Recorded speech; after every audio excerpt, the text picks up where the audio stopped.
Erik, okay. Could you just update us on injuries within your squad ahead of this game? Obviously Harry Maguire missed the game against Liverpool. I just wondered how he was and how everybody else is. Harry Maguire missed the game, yeah, it was a precaution. But there's still a question mark for Saturday. So we have a training. We have to see whether he's fit enough or not to be available. What about Victor?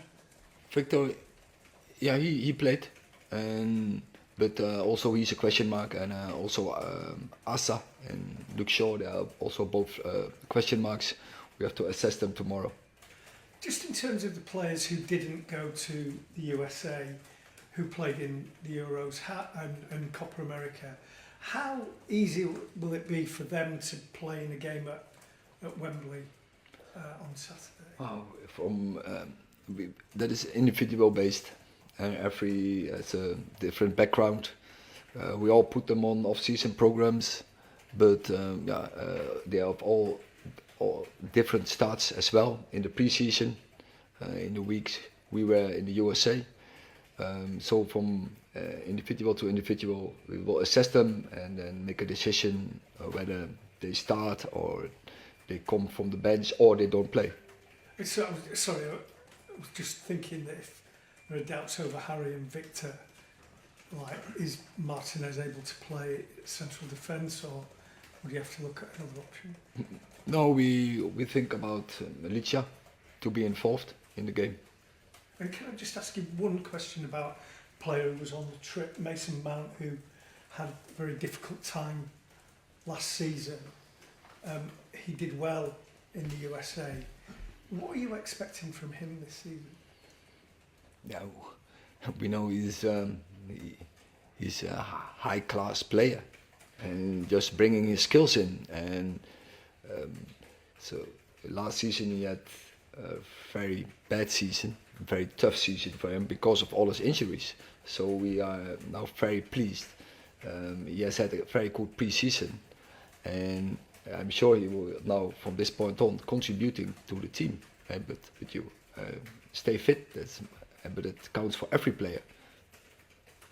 Erik, you've said you're eager to do business. Have you got any update in terms of how close you might be to bringing a new face in? When we have news, we will announce it. No, but you see in the market, it is quite quiet still. But we have done our business. We have done 2 deals, and but yeah, it's about timings, and it's about the market options, and it's about in the right moment do the right things. In the last few days, particularly, you've been heavily linked with a central midfielder. Have you been able to identify the player that you want to try and recruit in an ideal world in that position? I don't go into details where we are now in recruitment and where we are working on, of course. We know what we're doing.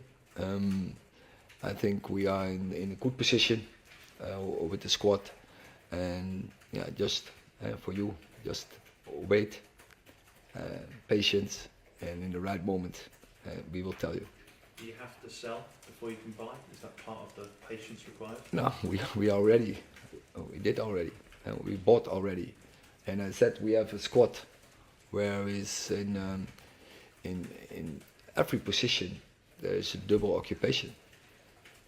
And just finally on Jadon Sancho, he's played centrally for you in the last couple of games pre-season. Do you expect him, or are you going to challenge him to play centrally for you while we're waiting for Rasmus to get fit? No, but with Jadon, I think he can play across the whole front line, so he's an option for more than one position, and it depends on how you set up the team. You can look at your own tactics, game model, but also to opponents what fits the best. So what is necessary for a game, and Jadon is he has some abilities, and you can use in a game, and you can use in your tactics into the next game. Okay, last question in this section. Good afternoon. Given the injuries and the various fitness levels of other players, where does Saturday's game fit in your list of priorities, given it's against one of your big rivals? So, yeah, we always want to win, also in all the friendlies, and it's about the trophy, yeah. And so we will put out a team that is very competitive to win this trophy. But yeah, it's also pre-season, and yeah, we don't go into big risks with players. That's also, I think, normal approach into this game.